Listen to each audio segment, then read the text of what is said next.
fazer isso. Você tá reclamando de barriga cheia, não fez nada ainda. Você é louco, muita coisa pra arrumar. A gente tá fazendo praticamente o templo de novo. Já pensou? Isso deve cuidar de um trabalho fora do normal mesmo.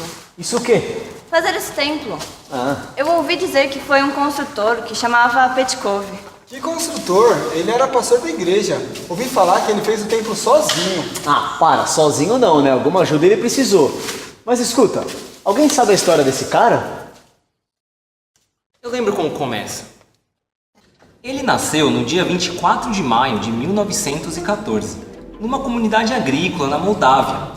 Como os pais dele eram agricultores, a família toda se mudou para uma comunidade agrícola aqui no Brasil, na época que o país estava tentando atrair imigrantes. Estava todo mundo muito animado, mas ao chegar aqui tiveram uma péssima surpresa. O sítio e as terras prometidas estavam completamente fora de condições. Aí, muitos imigrantes resolveram deixar quieto e ir para outros estados, mas os pais do André ficaram por lá. Foi lá que parte da sua família conheceu a Cristo, mas ele mesmo ainda não acreditava. Então, com a intenção de provar que os cristãos eram todos hipócritas, ele se infiltrou no meio deles e começou a procurar acusações que pudesse fazer para desmotivar sua família, mas foi sempre frustrado. Até que um dia, ao passar pela porteira de um sítio com esse grupo de jovens, o Espírito Santo mostrou para ele a graça de Deus. Ele se sentiu muito envergonhado e orou em voz alta, pedindo perdão a Deus e que o Senhor entrasse em sua vida. Então, ele começou o processo para se batizar, mas naquela comunidade eles eram bem exigentes. Então passou os próximos meses estudando para poder fazer isso.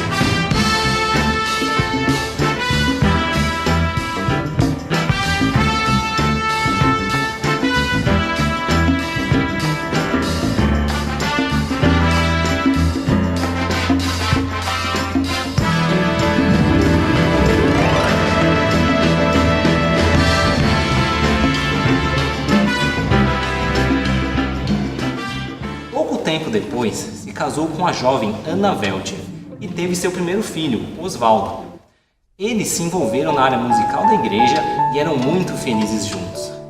Infelizmente, Ana adoeceu de tifo e foi para os braços do pai quando o filhinho deles tinha mais ou menos 1 ano. E foi nessa época que ele sentiu o chamado ao pastorado, mas tinha receio de deixar o Osvaldinho. Depois de muita oração, seguiu para fazer o seminário. E é até aí que eu me lembro. Ah, essa parte do seminário eu sei. Meu pai me contou já. Ele não era rico.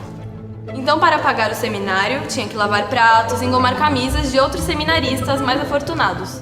Mas fazia tudo com diligência, pensando na importância de seu chamado. Conclui seu curso e durante esse período vinha orando para Deus, para que Deus desse ele uma esposa. E foi aí que ele conheceu sua companheira, a Dona Gláucia. Eles seguiram juntos para o seu primeiro ministério, em Coatá. Haviam lá 5 congregações, o que exigiu o pastor André e de sua esposa muita disposição física. Lá também foi o primeiro templo que ele ajudou a construir. De lá foram para a cidade de Cachoeiro, de Itapemirim, passaram 6 anos lá construindo o forte ministério dos capixabas e ao final desse tempo ganharam seu 4º filhinho. Como é que ele chegou em Ebenezer mesmo? A igreja convidou ele em 1953. Ao assumir o pastorado, o templo estava por terminar. A igreja se achava endividada com a junta patrimonial da Convenção Batista Brasileira. Deus ajudou a igreja, cresceram em membros, pagaram a dívida e concluíram o templo com algumas reformas e ampliação. Compraram ao lado uma área de mais de 500 metros quadrados, tendo em vista a construção de um edifício maior. Mas aí a junta convidou o pastor a participar do Congresso da Aliança Batista Mundial e ele se sentiu chamado a estar lá.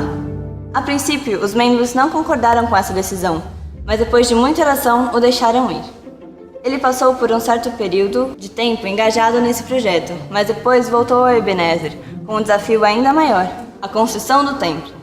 Eles haviam ganhado o projeto, mas a prefeitura se recusa a aceitar. Constantemente, o pastor se esforçava para fazer as correções de forma que fosse aceito pelo governo. Foram diversas tentativas, até que o projeto foi aprovado e efetuou-se a construção.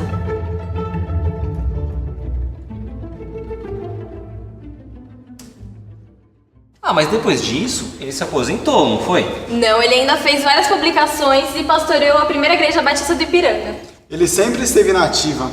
Bom, o papo tá bom, mas ainda falta muita coisa. Vamos voltar pro trabalho. É, isso aí, é verdade, ó.